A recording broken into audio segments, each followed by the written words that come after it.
BFF Guraba. Diyos ko, alam mo ba BFF Guraba noong una? Si Lola, maano pa yan. Clear na clear pa yan ang kanyang memory. Diyos ko. Siyempre, mahirap silang anuhin.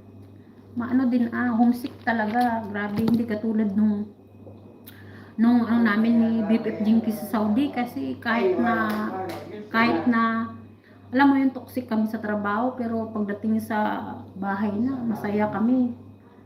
Oo. Dito hindi iba kaya nga siyempre hindi ako sanay na na mag-isa lang, masanay ako sa karamihan. Naiiyak talaga ako sa homesick noon. Kaya sabi ko noon, uwi na ako. Pero ang tagal ko sa abroad, pero dito lang ako nakaranas ng homesick sa Israel. Kaya nga sabi ko, kahit pala na sabihin na ang laki-laki ng sahod, pero hindi pala talaga mababayaran. Kahit ang laki ng sahod mo, kung doon ka nang galing sa maliit na sahod, mas masaya. Pero advance kasi marunong. Oo, yun. Marunong lang mag-Arabic. Makakaintindi. With action pa yan. Kasi minsan hindi man makaintindi. Kasi minsan inaano ko ng matanda. Salita niya French. Hindi kami magkaintindihan. Kaya na-Arabic ko siya with action. Yan nakakaintindi. Next time ulit tayo magkukwentuhan. Guys, next time ulit tayo magkwentuhan, napapahaba na aking kwento. Marites pa more.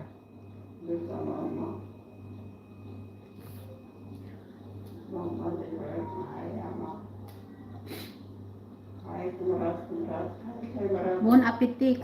Sino ang kumakain? Oo.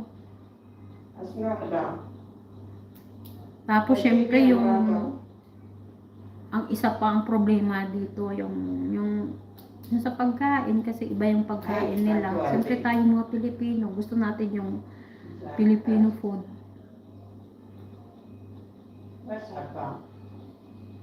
Yun pang nakakamiss, hindi kasi katulad sa Saudi na lahat, kahit anong gusto namin lutuin, naluluto namin. Nakakain namin. Kasi mayroon lahat. Naiyak naman na lang ako. Kayo ni Lola pag mag-France siya ng salita. Oo, dati. Mag-France ang salita niya. Kaya hindi ako makaintindi minsan. Kaya inaano ko siya ng Arabic. Kasi pag hindi ako makaintindi, inaano ko ng Arabic. Intindi man siya.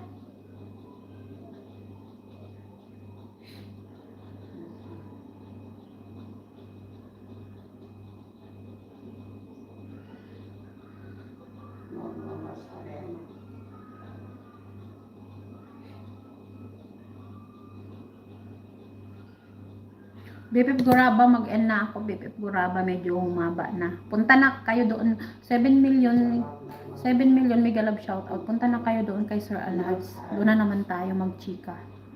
Maraming salamat guys sa lahat ng support niyo. At sa aking mga maritisan ay maraming salamat. BFF Ma'am Ergin, nandito ako sa iyong hindi pa nadikit si Mariam Reyes sa'yo, ididikit ko sa'yo. Kasi isa lang ang ko sa Mariam 21. So idikit ko to si Mariam Reyes sa'yo. Magbabakas ako.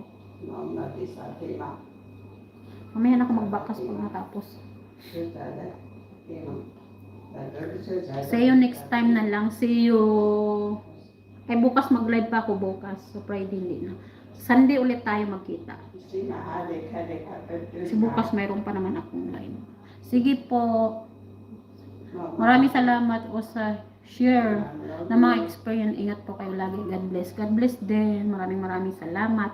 Mahaba pa. Marami pang kwento kaya lang. Ubus na yung time natin sa chika-chika. Next time na lang ulit. Uwi mama. Apre.